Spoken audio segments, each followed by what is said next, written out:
নির্বাচিত সরকারের হাতে ওই সরকারের হাতে আমরা ক্ষমতা হস্তান্তর করব।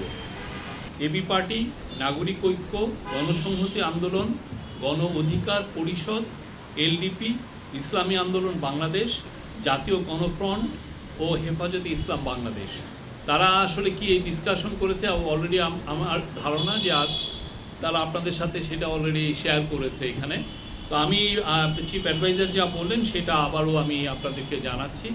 প্রধান উপদেষ্টা বৈঠকে সুস্পষ্টভাবে বলেছেন নির্বাচন ফেব্রুয়ারি মানে 2026-এর ফেব্রুয়ারির প্রথমার্ধেই অনুষ্ঠিত হবে।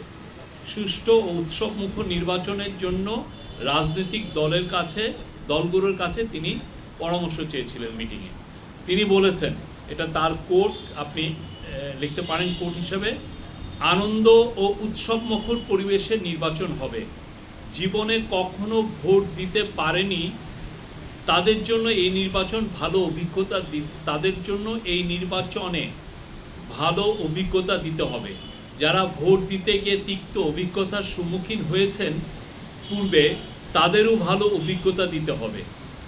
কেউ যেন বলতে না পারে যে আমাকে ভোট দিতে দেওয়া হয়নি। যারা অন্তর্বর্তীকালীন সরকারকে নির্বাচন পর্যন্ত পৌঁছাতে দিতে চায় না, তারা যত রকমভাবে পারে বাধা দিবে। বাংলাদেশের সত্তাকে গড়ে তুলতে তারা বাধা দিবে। তারা সর্বোচ্চ চেষ্টা করবে নির্বাচন বানচাল করার। এমন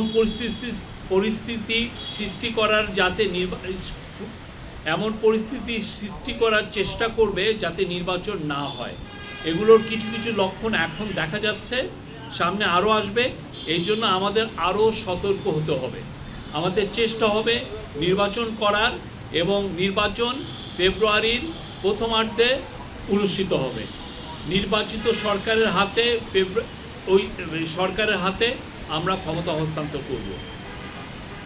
এবারে নির্বাচন অনন্য নির্বাচন, এটা অন্তর্বর্তীকালীন সরকারের নির্বাচন নয়। এটা এদেশের সকল মানুষের, সকল রাজনৈতিক দলের নির্বাচন। এই নির্বাচনের আকাঙ্ক্ষা হলো ভবিষ্যতের বাংলাদেশ নির্মাণের। এই নির্বাচন হবে নিজেদের পায়ে দাঁড়ানোর, সাহস অর্জনের, নিজের ভঙ্গিতে দেশ পরিচালনার নির্বাচন। এই নির্বাচন অন্য কোনো দেশের থাবা মারার কোনো নির্বাচন এই নির্বাচনে অন্য কোনো দেশের থাবা মারার কোনো সুযোগ যেন না থাকে।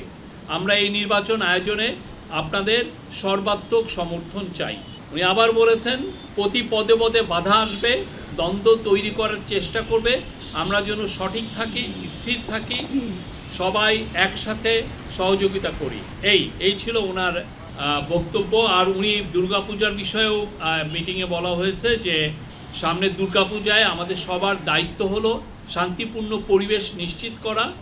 অনেক গণ্ডগোল করতে চাইবে অনেকে, তারা সব রকমের চেষ্টা করবে।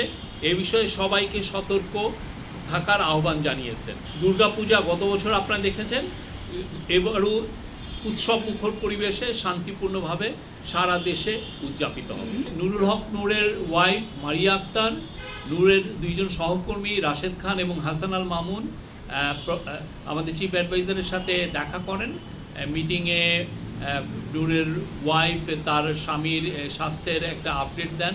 নূরের ওয়াইফ এবং তার সহকর্মীরা বলেন যে বিদেশি চিকিৎসা প্রয়োজন, এবং তাৎক্ষণিক প্রফেসর ইউনূস এটা শুনে উনি নির্দেশ দিয়েছেন হেলথ মিনিস্ট্রিকে যে তাকে বিদেশে পাঠানোর জন্য, তাকে বিদেশে যেন সর্বোচ্চ ভালো চিকিৎসা দেওয়া হয়, সেটার ব্যবস্থা নেওয়ার কথা উনি বলেছেন।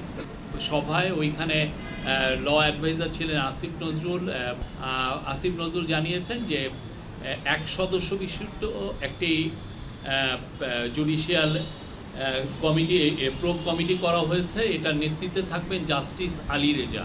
এটার গ্যাজেট আমরা আশা করছি আগামীকালের মধ্যে এটা পাবলিশ হবে। আমরা মনে করি নির্বাচনকে সামনে রেখে যত ধরনের প্রস্তুতি নেওয়ার দরকার আমরা সবগুলো প্রস্তুতি নিচ্ছি, এবং নির্বাচন শান্তিপূর্ণভাবে হবে। এবং আজকে স্যার বলেছেন এটা একটা অনন্য নির্বাচন হবে, নির্বাচন উৎসবমুখর হবে। আমরা সবাই আমাদের পরিবার পরিজন নিয়ে ভোট দিতে যাব, এবং এটা একটা যাতে এই উৎসবটা সারা জীবন মানুষ যেন মনে রাখে।